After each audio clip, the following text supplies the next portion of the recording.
राधे राधे सभी भक्तों को। और हम जा रहे हैं महाकाल बाबा के दर्शन करने उज्जैन। तो आप सभी भी मानसिक रूप से महाकाल बाबा के दर्शन करना हमारे साथ। तो चलो आप भी मानसिक रूप से हमारे साथ महाकाल बाबा के दर्शन करने। तो हम पहुंच गए थे रेलवे स्टेशन, और रेलवे स्टेशन के पास में ही बहुत बड़ा काले रंग का एक शिवलिंग बनाया हुआ है जो आप सभी देख सकते हो। तो ये है हमारे महाकाल बाबा की नगरी उज्जैन। और उसके बाद हम पहुंचते हैं होटल, और होटल में मैं तैयार होती हूँ। तो आप सब बताइए कि मैं कैसी लग रही हूँ। खुद को देख के तो अच्छी लग रही हूँ, लेकिन आप सभी बताइए कि कैसी लग रही हूँ। उसके बाद हम पहुंचते हैं महाकाल बाबा के दरबार में। महाकाल बाबा के दरबार में ये है जो हमने दूसरे नंबर का गेट चॉइस किया था, जहाँ से थोड़ी जल्दी एंट्री मिल जाती है। तो जब हमने ऊपर से देखा तो महाकाल बाबा की जो नगरी है वो बहुत बहुत बहुत सुंदर लग रही थी।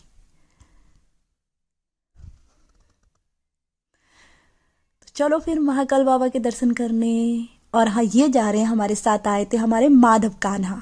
तो माधव हमारे उसी रास्ते से होते हुए महाकाल बाबा के गर्भगृह तक जाएंगे। तो आप देखना जरूर इस वीडियो को, और लाइक और शेयर करना मत भूलना। तो आप ध्यान से देखो कि हमारे माधव हरिहर का मिलन कैसे हो रहा है। तो महाकाल बाबा के गर्भगृह में आए हैं, और पंडित जी ये देखिए अभी बाहर ला रहे हैं। अब यहाँ पे हमसे पूछा जाएगा कि कान्हा का मालिक कौन है लेकिन कान्हा ही हमारे सबसे बड़े मालिक है। उसके बाद पंडित जी हमें दे देते हैं। तो ये देखो पंडित जी हमें खोज रहे हैं कि हम कहाँ हैं।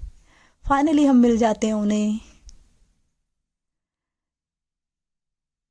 उसके बाद हम आते हैं महाकाल बाबा के मंदिर से गर्भगृह से बाहर। बाहर में मैं शिखर देखकर उनसे विनती करते हैं। आप सब भी विनती करो। उसके बाद हम जाते हैं कॉरिडोर। ये सबसे खूबसूरत है, कॉरिडोर का सबसे ज़्यादा खूबसूरत। और यहाँ मिलते हैं हमारे कृष्ण कन्हैया के छोटे छोटे भक्त, जो प्यारे प्यारे भक्त हैं और बहुत ज़्यादा प्रेम करते हैं। महाकाल बाबा की नगरी में मैंने एक चीज़ बहुत अच्छे से नोटिस की है कि वो कन्हैया को बड़ा प्यार करते हैं।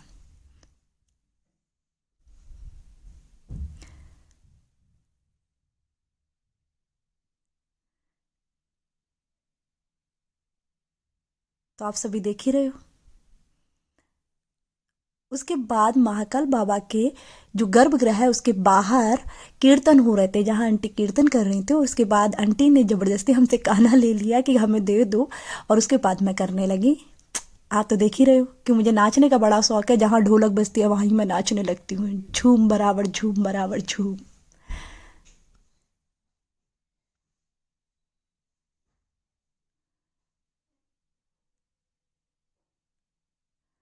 उसके बाद एक ऐसा भक्त मिलता है जो बहुत बहुत ज़्यादा लल्ला को प्यार कर रहा था, और वो लल्ला को प्यार करते करते उसके आंसू भी आ जाते हैं। तो देखो ये प्रेम के आंसू हैं माधव, तुम क्या जानो।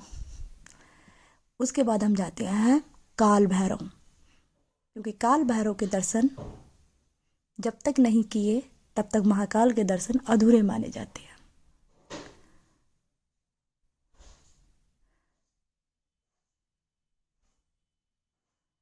तो ये देखो कितनी ज़्यादा भीड़ हो रही है महाकाल।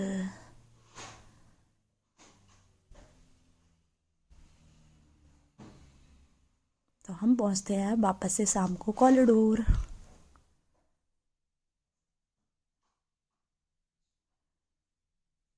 तो आप सभी भी कॉरिडोर के दर्शन कीजिए।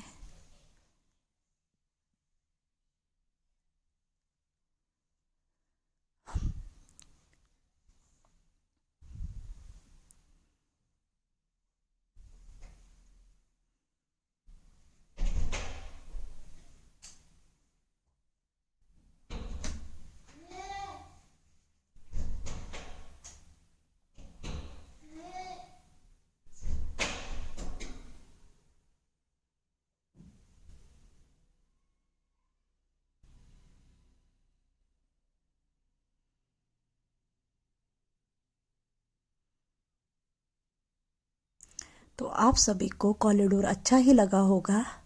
उसके बाद हम जाते हैं शयन आरती। तो ये जा रही हूँ मैं शाम को महाकाल बाबा के शयन आरती में। तो शयन आरती जब भी होगी तो वहाँ की जो लाइट है गर्भगृह की वो बंद की जाती है। तो आप सभी देख सक रहे हो कि देखो गर्भगृह की जो लाइट है वो बंद कर दी जाती है। इसीलिए इसे सहन आरती बोलते हैं। उसके बाद हम जाते हैं दूध वाले के पास और कानों को चाहिए था दूध, तो हमने लिया गरम गरम दूध। उसके बाद हम सो जाते हैं। तो जय महाकाल।